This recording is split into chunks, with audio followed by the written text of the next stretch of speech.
Assalamualaikum warahmatullahi wabarakatuh. Rahayu Sagung Dumadi. Kembali lagi di channel Babat Nusantara. Pada kesempatan kali ini akan menceritakan Tantrayana Nusantara, ritual kuno indahnya bercinta. Filsafat dan mistisme, jalan pengetahuan dan cinta, filosofia, cinta kebijaksanaan, keinginan untuk kebenaran, pengalaman dan refleksi. Yoga atau pengetahuan hati dan kepala. Filsafat sebagai yoga, filsafat sebagai praktik, diinformasikan dan dipelihara oleh tradisi tantra dan sumber-sumber lainnya yang diwariskan kepada kita oleh nenek moyang kita. Sebuah pertanyaan abadi. Mengapa yang esa berlipat ganda? Jika menjadi benar-benar satu berarti benar-benar sederhana, tak terkalahkan, tak kenal takut, lengkap dan sempurna. Mengapa dualitas, pemisah, kesadaran dan penderitaan? Yang esa adalah kesadaran tanpa dualitas. Oleh karena itu, sederhana semacam kesadaran bawah sadar. Kemudian datang masalah, tapi keluar dari negara ini tanpa masalah itu sendiri merupakan masalah. Mengapa sesuatu daripada tidak sama sekali? Jika alam semesta adalah imajiner dari yang esa, mengapa imajiner ini satu tidak tahu atau tidak? Ada dua peranggapan, dua pilihan. Apakah Anda menganggap kesadaran sebagai kemalangan atau Anda merasa bahwa bahkan dalam tragedi ini ada keindahan, kemuliaan yang tiada duanya? Semua orang menganggap bahwa kita memiliki keduanya. Pada siang hari, petualangan kesadaran yang tragis. Pada malam hari, yang esa sederhana, kesadaran murni dari semua kesadaran. Mentega dan uang mentega, kemewahan yang besar. Hal yang sama berlaku untuk bagian luar dan dalam. Kebutuhan untuk melihat keluar untuk apa yang ada di dalam sangat kuat. Sangat kuat. Karena bahkan ketika kita menemukan di dalam, kita harus mencarinya di luar. Di mana yang satu menjadi, itu adalah bahwa kita percaya bahwa yang esa adalah keinginan. Kecelakaan itu bukan satu, yang esa adalah kesadaran. Perhatikan bagaimana keinginan dan kesadaran tampaknya tidak dapat dipisahkan, malah mengerjakan kita bahwa tidak ada apa-apa.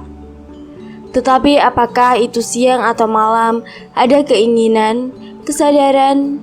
Ketika kita mengalami keinginan untuk tidur, bahkan jika itu berarti melupakan kerajaan kita dan segala sesuatu yang lebih penting dari hidup kita, kita mengalami bahwa tidak ada juga keinginan. Tidak menginginkan apa-apa, tidak menginginkan apa-apa, tidak adanya keinginan, keinginan untuk tidak adanya keinginan, keinginan untuk mengakhiri keinginan, keinginan untuk tidak adanya, keinginan untuk mengakhiri, keinginan untuk kekosongan yang dikosongkan dari keinginan. Tidur tidak sadar dipenuhi dengan keinginan. Dan kemudian di pagi hari, keinginan untuk keinginan, keinginan untuk mengisi, untuk diisi, lapar dan haus, selera dan proyek, proyeksi dan imajinasi. Siang dan malam, yang satu dan yang ganda adalah dua momen dari misteri yang sama, dari kehidupan yang sama. Ingin memilih antara siang dan malam, antara segalanya dan tidak ada apa-apa.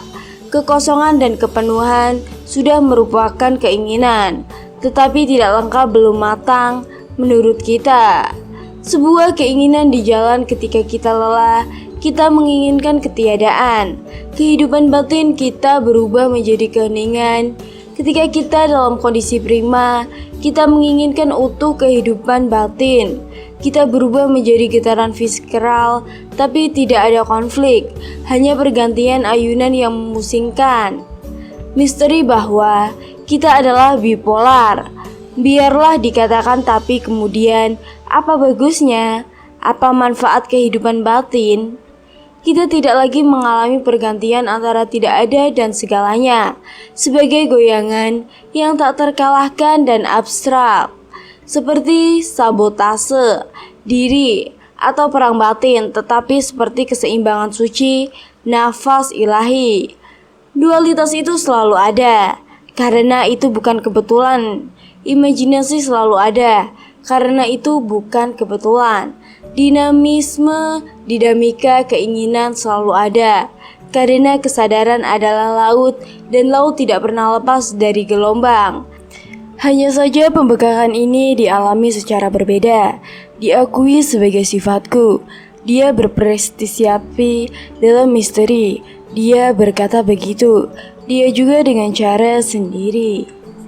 Ada firman hari ini tentang segalanya, tentang kelipatan yang mewah, dan ada firman malam tentang kesetiaan, ketiadaan, tentang yang maha bijaksana. Dua momen itu saling melengkapi, saling bercerita. Tenang, nyaman, tidak ada dilema, dan itulah hidup dan pasang surutnya. Perang dan kedamaian, ketegangan, dan relaksasinya, ketegangannya dan menguapnya. Kebutuhan untuk mewujudkan bukanlah suatu kebetulan, dan ini digabungkan semua, dan tidak ada yang memberikan diri mereka di sini pada saat ini. Keheningan mutlak yang mengandung semua suara, Buddha, Tantrayana, dan kebatinan Jawa. Aliran Vajrayana di Nusantara adalah cabang dari aliran Mahayana yang berasal dari India, kemudian dikembangkan di Sumatera pada zaman Kerajaan Sriwijaya. Dikisahkan Seringgapa Dharmakiti, seorang pangeran dari Sri Vijayanendra, raja yang masih termasuk dalam silsilah dinasti Sailendra, yang juga dikenal sebagai guru besar Buddhis di Sumatera pada abad ke-10. Bhikkhu Atisa asal India datang ke Sumatera untuk berguru dan belajar bahwa di bawah telapak kakinya, ia membawa ajaran ini ke negaranya. Atisa kemudian menjadi pendiri salah satu aliran utama di Tibet. Berdirinya Kesultanan Delhi di India menyebabkan keruntuhan kerajaan Pala. Kutubuddin Aibak menutup secara permanen Mavihara Nalanda di tahun 1206. Untuk selanjutnya pusat studi agama Buddha semua mazhab dipindahkan ke Sumatera. Di tahun 1222, Ken Arok mendirikan kerajaan Tumpal yang belakangan berganti nama jadi Singgasari. Pada masa itu agama Buddha diakui sebagai satu dari dua agama resmi di Jawa berdampingan dengan agama Hindu Siwa. Dalam aliran Vajrayana atau Tantrayana, Kala adalah salah satu pelindung Dharma yang berkuasa atas waktu, roda waktu atau roda Dhamma. Adapun di Tibet juga dikenal kata Kala Cakra, namun bukan sebagai penolak sial, melainkan untuk berkultivasi secara spiritual dan merupakan salah satu sudahana tingkat tinggi dalam aliran Tantara. Semenjak kehancuran kerajaan Majapahit dan ditutup atau dihancurkannya sejumlah candi dan juga sanggar pamujaan sebagai tempat ibadah, berakibat sejumlah ritual aliran Vajrayana di bawah di Jawa tidak lagi dapat dilaksanakan di tempat terbuka. Untuk selanjutnya praktek dilakukan secara diam-diam pada tengah malam supaya tidak diketahui orang banyak. Hal ini dilakukan di batin saja, oleh sebab itu disebut kebatinan. Salah satu varian dalam kebatinan Jawa adalah versi distoris dari agama Buddha. Aliran Vajrayana yang dulu berkembang di Jawa juga dikenal dengan Buddha Kasokatan. Mantra ini dipercaya sebagai penolak habala oleh para generasi setelah invasi budaya Arab atau Islam masuk dan menghancurkan kerajaan Majapahit. Dipercaya bahwa Kala adalah pembawa sial. Syalabel yang disebut sebagai 10 bijak Sahara, maksudnya 10 aksara, Om Ahung, Hongham Kisah, Malavara Ya Rumpet. Ada perbedaan antara mantra Kalacakra di Jawa yang silabel berjumlah 32, yakni Yamaraja Jaramaya, Yamarani Niramaya, Yasilapa Palasia, Yamirboda Darmia, Yamidosa Sodomia, Yadayuda Dayudaya, Yasiyaca Cayasiya, Yasihama Mahasia. Mantra yang mempunyai 32 aksara yakni mantra Yamatakala, Yamataka yang dikenal sebagai Vajra Bahirava dalam legenda di Tibet, dikenal dewa Hindu bernama Yama, yakni dewa di antara para yaksa di alam kematian. Konon Yaman sewaktu di Tibet sering menyabut nyawa banyak orang karena kurang sesembahan sesajen. Bodhisattva mencuri, mengambil bentuk murka menjadi Yamataka, sang pelindung Dharma. Yamataka Vajra Bahirava adalah pelindung Dharma yang berkepala 9, berwajah hitam seperti sapi, bertanduk, 1 penciptaan 1 penghabisan, punya 34 tangan yang memakai mudra Tarjani atau mudra 34. Pikiran, tubuh, perkataan disebut 37 bantuan pencerahan serta punya 16 kaki yang artinya 16 tingkat kekosongan. Yamataka adalah bentuk murkanya Bodhisattva Manjushri untuk mengalahkan Yama. Manjushri mengambil bentuk seperti Yama, hanya lebih sempurna dan ampuh serta terbatas. Yamataka tidak sama dengan Yama. Yamataka alias Vajra Bahirya adalah musuh penghancur Yama. Sadhana Yamataka Tantra, Patrap Yamataka mengalahkan Yama atau kematian aliran Tantra. Tujuan sadhana ini adalah untuk berumur panjang, mengalahkan hidup dan mati. Dalam sebuah kitab kuno dari aliran Gelungpa di Tibet, kitab ini berjudul Sarvata Gata Kaya Vacita Kersnaya Maritantra. Sampai sekarang sadhana ini masih terus dipakai baik di Tibet dan Nepal. 1. Om Ahung, 2. Yamaraja, 3. Sadomea, 4. Yamedoru, 5. Yayodaya, 6. Yadayoni, 7. Raya Kasya. Ya Kasih yang sebetulnya dibaca Yaksia, artinya para yaksa. Yang ke-8 Yaksiyaca, 9 Niramaya, 10 Hum Pat Syaha. Dalam kamus bahasa Sanskerta ada beberapa kata yang berhasil dicari artinya. Di antaranya adalah Yamaraja, Dewa Yama Sadomaya, Sado pasukan, Ameya yang tak terbatas dan tak terkalahkan. Yamedoru sama dengan Yamae plus Doru, punya tangan banyak. Dayudaya, Dayo, pengampunan, dan Udaya perbuatan atau produksi. Yadayoni Rayaksia, Yad ayo nirayak, Sia karena kamu mampu menghancurkan neraka besi. Nirmaya, Niramaya, aku berkeinginan memujamu, wahai penghancur penyakit kematian. Jadi ini sebetulnya adalah mantra pemujaan memohon perlindungan pada Bodhisattva Yamataka untuk menghancurkan Yama. Sadomaya adalah perwujudan Yamataka. Yamidosa adalah kebalikan dari Sadomaya. Padahal Sadomaya yang tidak ada hubungannya sama pembuat dosa atau jasa. Versi distorisinya tidak mengerti lagi tujuan, arti dan makna mantra ini. Kemudian terjadi distorsi sekedar enak didengar dengan memakai cokologi diartikan sendiri menjadi Yamaraja Jaramaya. Siapa yang menyerang berbalik menjadi berbalas kasihan. Yamarani Nirmaya. Siapa datang bermaksud buruk malah akan menjauhi. Ya silapa palasia. Siapa membuat lapar akan malah memberi makanan. Ya simorada darmoya. Siapa memaksa malah menjadi memberi kelulusan atau kebebasan. Ya midosa sadomia. Siapa membuat dosa berbalik membuat jasa. Ya dayuda dayudaya. Siapa memerangi berbalik menjadi damai. Ya siaca cayasia. Siapa membuat celaka berbalik menjadi sebuah sehat dan sejahtera. Ya Siyama Mahasia.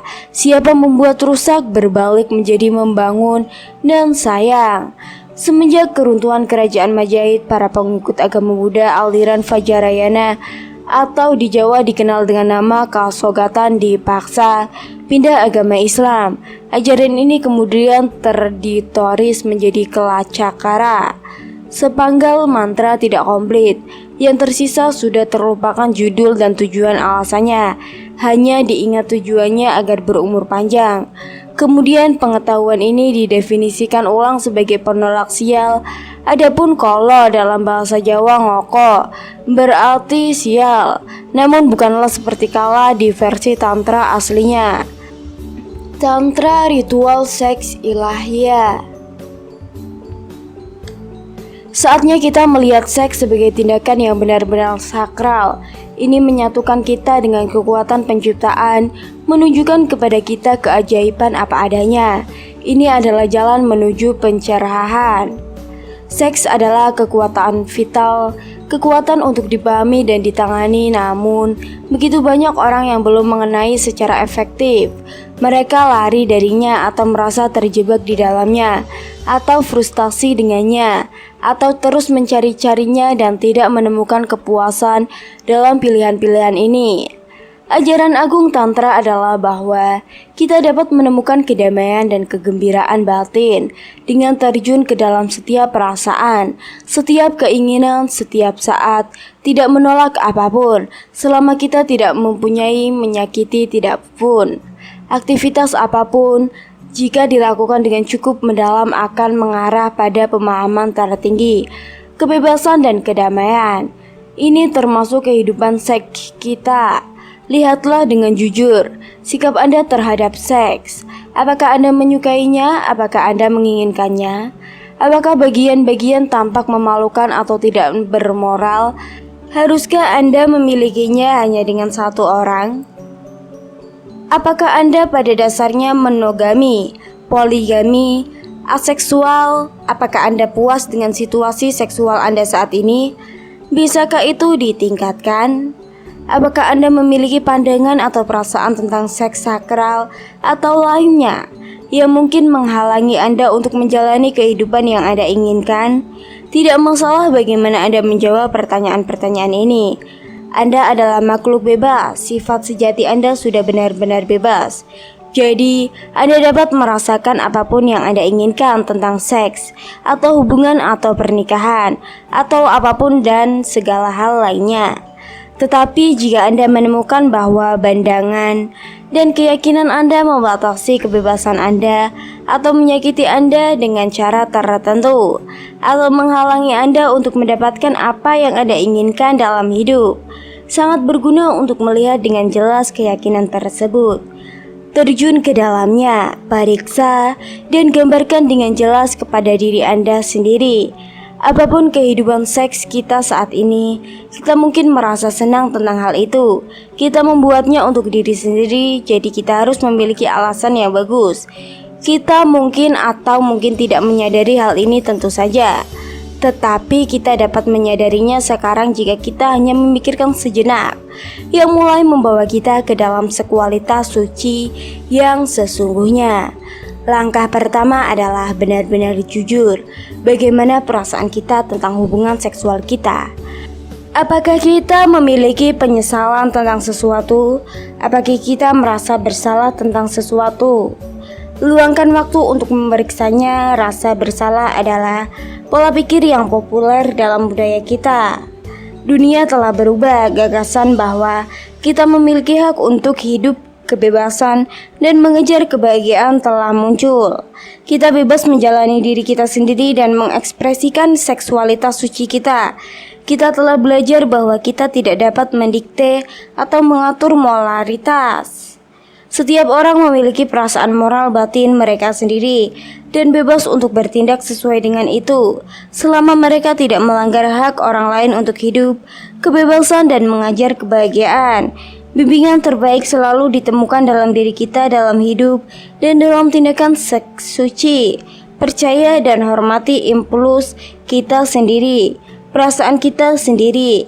Percayalah bahwa bimbingan batin kita akan menuntun kita untuk menemukan kehidupan dan gaya hidup yang sempurna bagi kita.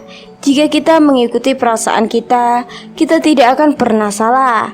Kita mungkin melakukan sesuatu yang ekstrim. Jika demikian, kita akan menemukan kejelasan yang jauh lebih besar tentang diri kita setelahnya. Jika kita memeriksa perasaan kita dengan hati-hati dan jujur, tidak apa-apa untuk melakukan sesuatu yang ekstrim sesekali. Kita memiliki aturan praktis tentang ini. Semuanya dalam jumlah sedang dan itu termasuk beberapa kelebihan dalam jumlah sedang. Kita telah mengenal begitu banyak orang yang terlalu moderat, dan di balik semua moderasi mereka adalah ketakutan dan perasaan dan dorongan terdalam mereka. Mereka takut pada diri mereka sendiri dan terjebak dalam model kaku tentang apa yang harus dan tidak boleh mereka lakukan. Moderasi semacam ini tidak akan pernah membantu kita menjadi benar-benar bebas mengolah dan menyimpangkan energi seksual. Sumber energi yang indah dan dinamis di alam semesta sedang menunggu untuk dimanfaatkan. Energi ciptaan yang kita jelajahi dan tindakan seks suci. Kita semua pernah mengalami energi ini.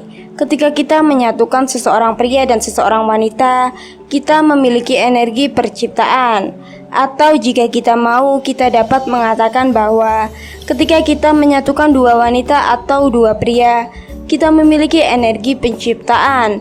Tantra mencakup segalanya, tidak menolak apapun. Jadi tentu saja mencakup gaya hidup gay dan gaya hidup lainnya juga. Banyak yang telah ditulis dan diajarkan tentang menstruasikan energi seksual. Bagi kebanyakan dari kita, bagaimanapun, ini tidak perlu dan berlebihan, karena energi seksual menetransmutasikan dirinya sendiri. Ketika energi seksual kita bergerak melalui tubuh kita mengalami transmutasi fisik, mental, dan emosional dari energi itu. Ini terjadi apakah kita bercinta dalam tindakan seks suci, bermeditasi, atau masturbasi. Bagaimana ini terjadi? Tubuh kita adalah sistem energi dan berbagai bagian tubuh kita adalah pusat energi yang berbeda. Pusat seksual kita mengandung sumber energi yang sangat kuat. Dan ketika kita memfokuskannya dengan mengakibatkannya secara fisik atau berkonsentrasi secara mental padanya, kita menemukan bahwa itu adalah kekuasaan yang dinamis. Pusat itu bergerak. Ketika kita membiarkannya bergerak sesukanya, kita menemukan bahwa gerakan alaminya adalah ke atas, melalui perut kita, ke dalam hati kita, dan masih lebih jauh ke atas ke pusat energi dan aktivitas kelenjar yang lebih tinggi di tenggorokan, dahi, dan ubun-ubun kepala.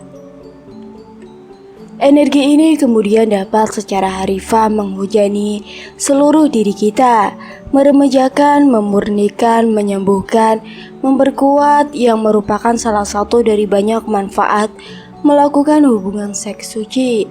Bercinta membuka hati kita dan memperluas pikiran kita. Ini meningkatkan kesadaran kita dan menghubungkan kita dengan yang tak terbatas dengan sangat kuat, sehingga bahkan para ateis pun berteriak, "Oh Tuhan!" Banyak orang yang berusaha menjadi moral atau spiritual, memutuskan diri dari sumber kekuatan mereka di apa yang disebut pusat energi yang lebih rendah. Banyak orang di jalur spiritual percaya, seperti yang dilakukan pada masa Shakespeare, bahwa orgasme adalah kematian kecil, sesuatu yang menghilangkan energi kehidupan. Dan beberapa guru dari India mengajarkan bahwa orgasme seksual melemahkan sistem, dan bahwa energi perlu ditahan dan ditarik ke pusat-pusat yang lebih tinggi untuk membangkitkan kebebasan dan kepercayaan sejati. Hasilnya, kecuali beberapa orang langka yang tidak cocok untuk ekspresi seksual, adalah resepsi, penyangkalan diri, dan rasa bersalah. Saya tahu karena saya sudah mencoba jalan itu, dan saya mengenal banyak orang lain yang telah mencobanya dan banyak yang masih mencoba. Saya menemukan bahwa selibat tidak bekerja untuk sebagai besar dari kita. Setidaknya ini berat. Ini membutuhkan terlalu banyak penyangkalan terhadap perasaan, keinginan, dan impuls kita. Itu mengarah pada penolakan terhadap diri kita sendiri dan budaya kita, dan bahkan dalam cara yang sangat berdasar, penolakan terhadap kekuatan hidup itu sendiri, dan itu adalah hal terjauh dari seks suci yang saya tahu. Saya tidak bermaksud menyangkal nilai selibat bagi mereka yang merasa mendapatkan sesuatu yang berharga darinya. Tantra mencakup semua jalan-jalan mereka yang menyangkal atau menahan energi seksual mereka. Jalan Tantra mengajarkan kita untuk menerima setiap orang dan setiap jalan lainnya, bahkan mereka yang mengkritik atau mengutuk kita karena mengatakan apa yang kita katakan.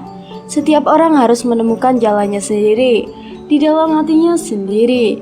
Bagai sebagian besar dari kita, energi seksual adalah sesuatu yang harus dirayakan, dinikmati, dan digunakan sebagai kendaraan besar melalui tindakan seks suci untuk mendorong kita maju di dalam menuju pembahasan dan cahaya. Ini adalah jalan Tantra. Tubuh kita adalah ciptaan yang ajaib. Mereka harus dihormati, dikagumi, dihargai, dinikmati. Kebenaran mendalam yang muncul dari studi spiritual adalah bahwa kita semua adalah makhluk seperti Tuhan.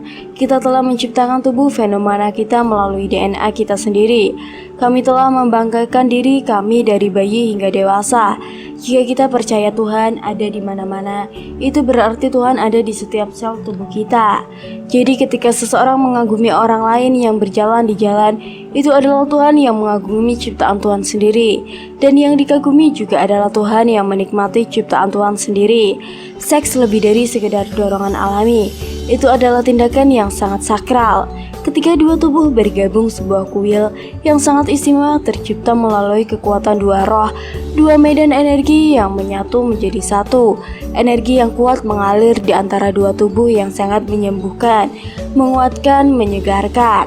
Ini adalah pembukaan yang mendalam, sebuah pelepasan, sebuah meditasi tanpa kata yang sempurna tentang kekuatan-kekuatan kreatif kehidupan. Ini adalah seks ilahi. Beberapa prinsip seks tantri. Praktek seks tantri kuno dijelaskan, kadang-kadang secara harifah, kadang-kadang secara simbolis dalam banyak buku. Dwaj Andi Tantra yang menakjubkan masih berdiri di Jawa, dihiasi dengan ribuan patung dalam posisi dan praktek seksual suci yang berbeda. Walaupun dari apa yang saya dengar, pemadu Jawa ke candi ini tampak malu oleh mereka dan memberitahu orang-orang bahwa mereka entah bagaimana lebih bersifat metaforis daripada fisik ketika patung-patung itu jelas eksplisit dan sangat tidak bergaya kemenangan.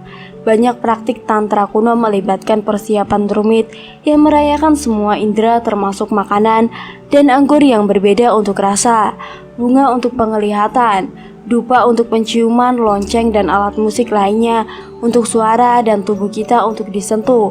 Elemen terpenting dalam praktik seksual suci adalah penerimaan dan kenikmatan semua hal yang memberi kita kesenangan dan apresiasi keindahan.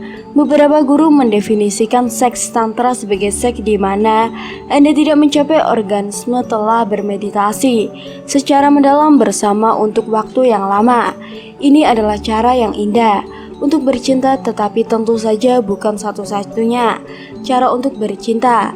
Seks tantra mencakup semua jenis seks, tidak menolak apapun, datanglah jika Anda mau, atau jangan datang apapun yang diinginkan hati Anda. Tidak ada yang perlu ditolak dalam energi seksual, dan hubungan seksual kita ada keindahan di setiap momen dalam hidup kita. Tidak ada yang bisa ditolak dengan seksualitas suci atau dalam kehidupan secara umum. Ada keindahan dan keajaiban di setiap momen abadi, di sini dan sekarang. Ciptakan praktek tantra antara sendiri, dan itu akan menjadi praktek terbaik untuk Anda. Anda bebas melakukan apapun yang Anda inginkan. Anda bebas untuk menjalani fantasi Anda yang paling dalam dan paling tinggi. Latihan tantra, cara indah bercinta. Inilah satu praktik seksual suci yang spesifik. Biarkan itu berfungsi sebagai model bagi Anda untuk membuat Anda sendiri. Sesuaikan dengan cara apapun yang Anda inginkan. Berbaring dengan pasangan Anda atau duduk bersama berjemur dalam kesederhanaan yang indah. Hanya satu sama lain diam-diam, melihat dan menikmati dan membelai tubuh satu sama lain.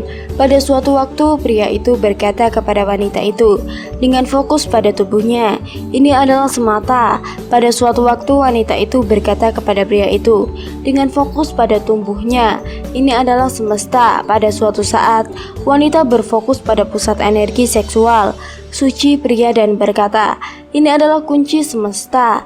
Pada suatu waktu, pria itu memusatkan perhatian pada pusat seksual suci wanita dan berkata, "Ini adalah pintu masuk ke semesta." Kemudian kuncinya perlahan dan lembut ditempatkan ke pintu masuk, dan masing-masing berkata dengan cara sendiri, di waktu mereka sendiri dengan kata-kata mereka sendiri, "Kami berada di bait suci menerima berkat semesta." Kata-kata ini di sini opsional karena Anda mungkin ingin melanjutkan tanpa kata-kata. Sekarang rasakan, selengkap dan sesensitif mungkin energi kreatif semesta mengalir melalui Anda, memberi Anda masa muda abadi, vitalis abadi. Rasakan betapa nikmatnya hidup. Kau adalah kehidupan itu sendiri. Rasakan kesesatuan Anda dengan semua keberadaan. Rasakan keilahian alam Anda. Energi di dalam mengalir dari area seksual Anda. Tingkat kesadaran tertinggi. Anda adalah satu dengan semua. Anda adalah cahaya. Anda adalah kehidupan. Anda adalah bagian dari Tuhan. Sudah saatnya kita melihat seks sebagai tindakan yang benar-benar suci. Ini menyatukan kita dengan kekuatan penciptaan, menunjukkan kepada kita keajaiban apa adanya. Ini adalah jalan yang benar menuju pencerahan. Latihan tantra, mempertahankan energi seksual. Beberapa pria, terutama pria muda, dapat merasa sulit untuk mempertahankan energi seksual mereka cukup lama untuk memberi pasangan mereka pengalaman yang benar-benar dalam dan memuaskan. Stimulasi sangat kuat bagi pria sehingga mereka sulit dikendalikan. Beberapa teknik sederhana dapat membantu memberikan pria kendali sebanyak yang dia inginkan saat bercinta, memungkinkan dia mencapai klimaks seperti yang dilakukan pasangannya. Teknik pertama adalah mental, yang lain adalah fisik. Di mata pikiran Anda, sirkulasi energi ke seluruh tubuh Anda saat bercinta. Rangsangan yang intens dipusatkan murni di pusat seksual Anda. Jadi gerakan energi ke atas tulang belakang Anda dan sirkulasikan ke seluruh tubuh Anda dan tubuh pasangan Anda. Ini memungkinkan Anda untuk bercinta dan mengalami seks suci lebih lama. Ketika bersatu secara mendalam dengan pasangan Anda, jika pria lebih banyak bergerak dalam pola melingkar daripada pola lurus-lurus, hubungan cinta akan bertahan lebih lama. Ini lebih menggairahkan bagi wanita secara umum dan sedikit kurang menggairahkan bagi pria. Memberi wanita lebih banyak waktu untuk mengejar tingkat kegembiraan pria dan membantu memperpanjang tindakan seks suci. Teknik terakhir adalah bagian dari meditasi ekstrem yang diajarkan oleh Raja Rahwana pada para pengikutnya. Jika Anda melakukan latihan ini, Anda mungkin akan menemukan bahwa itu memperkuat Anda secara seksual, memberi Anda kendali untuk memperpanjang dan menikmati seks suci selama yang Anda inginkan. Lakukan saat Anda sendirian. Ini mungkin tampak aneh, tetapi cobalah. Namun saya tidak merekomendasikan kepada siapapun dengan kondisi jantung karena sangat berat. Letakkan tangan Anda di atas kepala dan lompat ke atas dan ke bawah dengan penuh semangat selama 10 menit sambil berteriak dengan kekuatan setiap kali Anda mendarat di kaki Anda. Bernapaslah dari diafragma Anda dalam, di perut Anda dan lebih rendah. Setelah 2 menit Anda mungkin akan kelelahan, tetapi melampaui batas fisik imajiner Anda, dan Anda akan menemukan bahwa Anda dapat melompat selama 10 menit dengan cukup mudah begitu Anda masuk ke dalamnya. Jangan tegang, tetapi lakukan lompatannya dengan penuh semangat. Kemudian rileks. Setelah itu Anda akan menemukan bahwa otot-otot di daerah perut Anda jauh lebih kuat, dan bahwa Anda memiliki sumber kekuatan dan energi di dalam diri Anda yang jauh lebih kuat daripada apapun yang Anda bayangkan. Sit up yang berat mungkin akan memiliki efek yang sama. Rahayu daging dumati. Nuwun, nuwun, nuwun, nuwun.